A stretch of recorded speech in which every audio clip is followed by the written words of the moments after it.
എല്ലാവർക്കും ഗുഡ് പാചകത്തിൻ്റെ പുതിയ എപ്പിസോഡിലേക്ക് സ്വാഗതം. ഇന്ന് നമ്മൾ അടിപൊളിയായിട്ടൊരു വാട്ടർമെലൻ തേനും വെച്ചിട്ട്, അതായത് നമ്മുടെ ഹണിയും വെച്ചിട്ട് അടിപൊളിയായിട്ടൊരു മിൽക്ക് ഷേക്ക് ഉണ്ടാക്കിയെടുക്കണം. അപ്പോൾ നമ്മുടെ വാട്ടർമെലൻ മിൽക്ക് ഷേക്കിന് വേണ്ടിയിട്ട് നമുക്ക് കുറച്ച് വാട്ടർമെലൻ എടുത്തിട്ടുണ്ടെങ്കിൽ നമുക്ക് ഇതിലേക്ക് ഇട്ട് കൊടുക്കാം. ഞാൻ വാട്ടർമെലൻ നന്നായിട്ട് നമ്മൾ കട്ട് ചെയ്തിട്ട് നന്നായിട്ട് ഡീപ് ഫ്രീസ് ചെയ്ത് ഐസാക്കി എടുത്തേക്കണെയാണ്. അപ്പോൾ നല്ല തണുപ്പ് കിട്ടാൻ വേണ്ടിയിട്ടാണ് അങ്ങനെ ചെയ്യുന്നത്. നമുക്ക് ഇതിലേക്ക് അടുത്തായി ചേർക്കാൻ പോകുന്നതാണ് ഹണി. ഞാനൊരു 4 ടേബിൾ സ്പൂൺ ഹണി ചേർക്കുന്നുണ്ട്.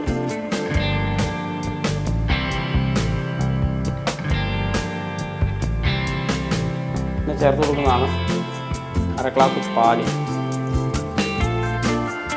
ഇതിനെ ഒന്ന് അപ്പോൾ നമുക്ക് മിക്സിയിൽ ഇത് ബ്ലെൻഡ് ചെയ്തെടുക്കാം.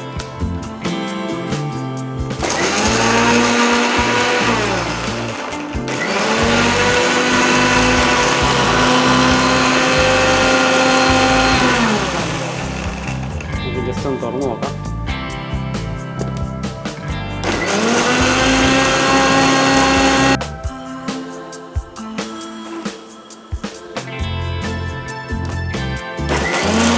ഇതിലേക്ക് ഇച്ചിരി രുചി കിട്ടാൻ വേണ്ടിയിട്ട് സ്ട്രോബെറിയുടെ ഐസ്ക്രീം ചേർത്ത് കൊടുക്കും. നമുക്ക് 1 സ്കൂപ്പ് സ്ട്രോബെറിയുടെ ഐസ്ക്രീം ഇട്ട് കൊടുക്കും.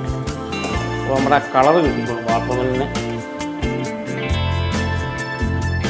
നമുക്ക് പിന്നെ ഒന്നോടെ ഒന്ന് നന്നായിട്ടൊന്ന് ബ്ലെൻഡ് ചെയ്തെടുക്കാം.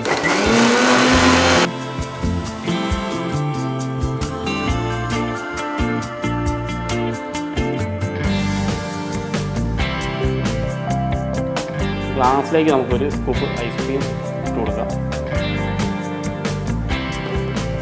നമുക്ക് കുറച്ചായിട്ട്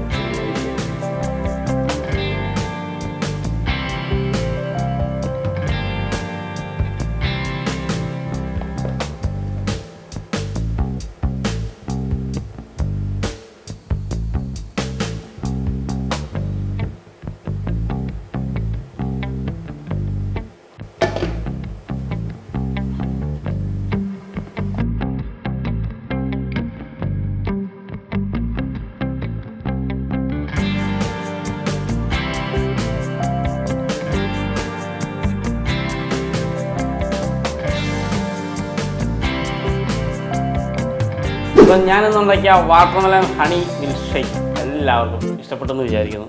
എളുപ്പത്തിൽ ഗസ്റ്റിനൊക്കെ ഉണ്ടാക്കി കൊടുക്കാൻ പറ്റിയ അടിപൊളിയൊരു ജ്യൂസാണ്. അപ്പോൾ എല്ലാവർക്കും ഇഷ്ടപ്പെടും. ഉറപ്പായിട്ട് നിങ്ങൾ ട്രൈ ചെയ്ത് നോക്കുക. അപ്പോൾ അടുത്ത എപ്പിസോഡിൽ പുതിയ വിഭവമായി വീണ്ടും കാണാം.